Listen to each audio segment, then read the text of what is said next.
Hello everyone, welcome back to the channel. तो इस video में हम लोग Supreme Court and High Court के डिफरेंसेस के बारे में बात करने वाले हैं। बहुत सारे डिफरेंसेस के बारे में मैं बात नहीं कर रही हूँ, लगभग पाँच या छः डिफरेंसेस के बारे में ही बात करूँगी। तो अगर आपको ये वीडियो पसंद आए तो please subscribe and like this channel. तो मैं यहाँ पे सुप्रीम कोर्ट को HC और सुप्रीम कोर्ट को SC और हाई कोर्ट को HC से डिनोट करूँगी। सिंपल भाषा में बताया जाए तो हाई कोर्ट जो होता है वो स्टेट का हेड होता है और सुप्रीम कोर्ट जो होता है वो कंट्री का हेड होता है। शुरू करते हैं। तो हाई कोर्ट के पास किस किस चीज़ की अथॉरिटी होती है, तो वो किस जितने भी लीगल मैटर्स होते हैं किसी भी स्टेट के या फिर उस स्टेट के जितने भी डिस्ट्रिक्ट होते हैं उसके या फिर जितने भी सब ऑर्डिनेट कोर्ट होता है उस स्टेट के उसमें जितने भी मैटर्स या लीगल अथॉरिटीज़ या फिर जितने भी फैसले होते हैं वो हाई कोर्ट लेता है। मतलब हाई कोर्ट के पास किस किस चीज़ का फैसला लेने का हक है, उसके स्टेट का, उसके सब ऑर्डिनेट कोर्ट्स का एंड उसके डिस्ट्रिक्ट का, स्टेट के डिस्ट्रिक्ट का एंड सब ऑर्डिनेट कोर्ट्स का। सुप्रीम कोर्ट जो होता है वो एपेक्स कोर्ट ऑफ इंडिया होता है, मतलब इसके ऊपर कुछ है ही नहीं। तो इसके पास क्या पावर होता है, वो रिपेल कर सकता है, कर्टेल कर सकता है या ओवर रूल कर सकता है कोई भी डिसीज़न जो हाई कोर्ट ने या फिर डिस्ट्रिक्ट कोर्ट ने लिया हो।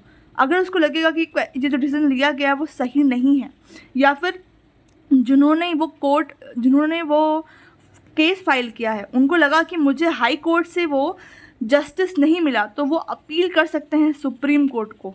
या कई बार ऐसा होता है कि सुप्रीम कोर्ट वो आंसर नहीं निकाल पाता है, वो एक पर्टिकुलर रिजल्ट पे नहीं आ पाते हैं, तो वो हाई कोर्ट खुद से सुप्रीम कोर्ट को भेज देता है कि हमारे से नहीं हो पाया, अब आप जो कहेंगे, क्योंकि सुप्रीम कोर्ट जो कह देता है वो फाइनल होता है अनटिल एंड अनलेस वो क्रिमिनल केस ना हो। उसके बारे में मैं आगे बात करूँगी। तो ये दो चीज़ होगी। तीसरी चीज़ क्या है, अब जानते हैं कि हाई कोर्ट में जो जजेस होते हैं वो कैसे अपॉइंट होते हैं और कौन अपॉइंट करता है। तो हाई कोर्ट में जो जजेस होते हैं वो उनको प्रेसिडेंट ऑफ इंडिया अपॉइंट करते हैं bye recommendation of governor of the concern state. चलिए इसको एक एग्जाम्पल से मानते हैं। मान लीजिए पटना हाई कोर्ट का बात कर रहे हैं। पटना एक स्टेट है जो बिहार का कैपिटल है। ओके, तो पटना जो है वो डिस्ट्रिक्ट, मतलब पटना का डिस्ट्रिक्ट जो है वो बिहार है। ठीक है, तो मतलब बिहार के अंदर पटना आता है, माफ़ कीजिएगा।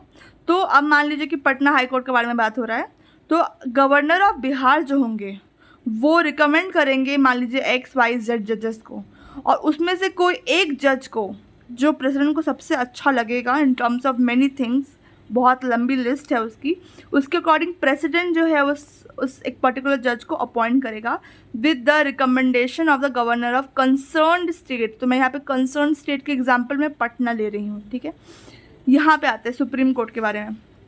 सुप्रीम कोर्ट की भी जज को प्रेसिडेंट ही अपॉइंट करते हैं, लेकिन यहाँ पे कंसल्टेशन होता है chief justice of India and other जजेस ऑफ सुप्रीम कोर्ट।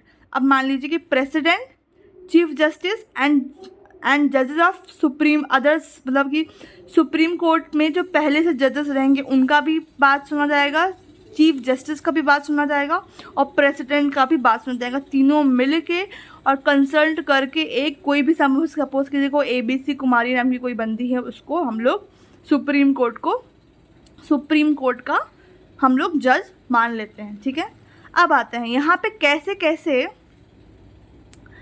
तो मान लीजिए अब पहले बात करते हैं हाई कोर्ट में क्या क्या आएगा। ठीक है, तो हाई कोर्ट में कौन कौन सा हाई कंसिस्ट होंगे। एक तो चीफ जस्टिस हो जाएंगे, जज हो जाएंगे जो कि appointed by the president of India.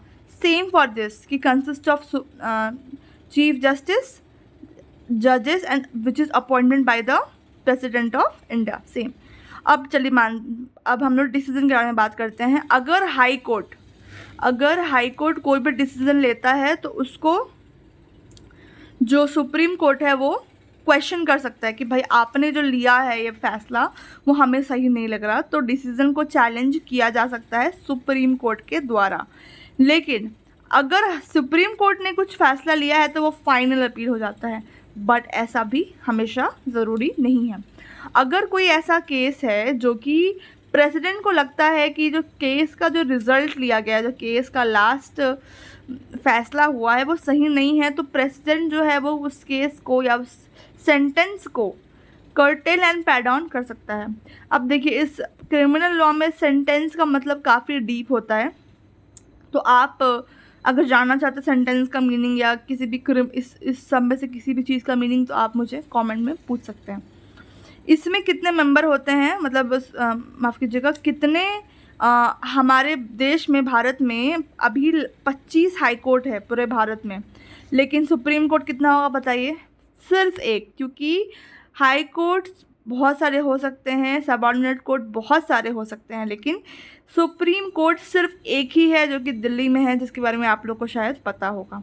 अब बात करते हैं कि कैसे कैसे केसेस को डील करता है हाई कोर्ट। तो सेम ही है दोनों में, लेकिन देखिए इसमें भी सिविल केसेस, क्रिमिनल केसेस या फिर एडमिनिस्ट्रेटिव केसेस को जो जुरिस्डिक्शन में आ रहे हैं उसको डील करता है। लेकिन यहाँ पे क्या है, सिविल और क्रिमिनल केस तो सेम है, लेकिन यहाँ पे कॉन्स्टिट्यूशनल केस भी, कॉन्स्टिट्यूशनल मैटर्स के बारे में भी सुप्रीम कोर्ट जो है वो डील करता है।